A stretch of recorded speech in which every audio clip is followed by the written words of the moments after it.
talking to my therapist recently, and somehow we ended up talking about the new Florida public school mandate, which requires teachers to tell students that slavery was of personal benefit to the enslaved black people. And my therapist had a brilliant but plainly worded take. She suggested that we all respond to that theory this way.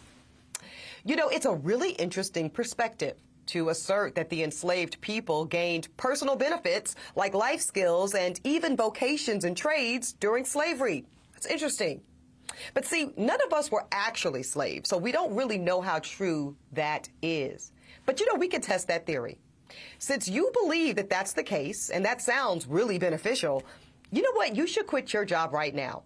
Yes, you. Go quit your job and you go be a slave for a while.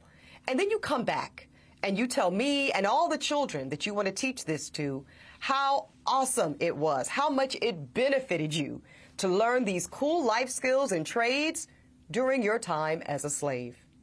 Yeah, it'll land exactly how we think it will.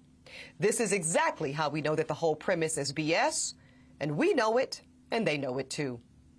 It goes without saying that slavery had absolutely zero benefit to the black enslaved population, nor does slavery serve as any benefit to us today as the descendants of American slaves.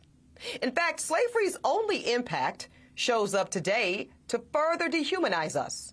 And we know that because of the numbers. We know that today we die in childbirth 3 times or more, as often as our white counterparts. We know that we only possess 10 cents for every dollar of white wealth. And we also know that we own 44% of the homes that we live in, whereas 72% of white folks own their homes. So yes, y'all can continue to miss me with the preposterous narrative that black folks in any way benefited from being held in the most brutal form of human chattel slavery that the world has ever known.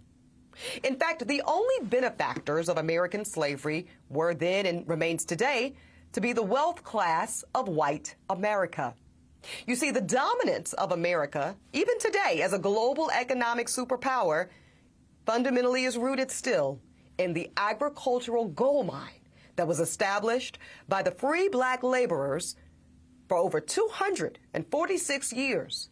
And those laborers included people that some estimates count as 7 million African or African descendants who were enslaved between 1619 and 1865.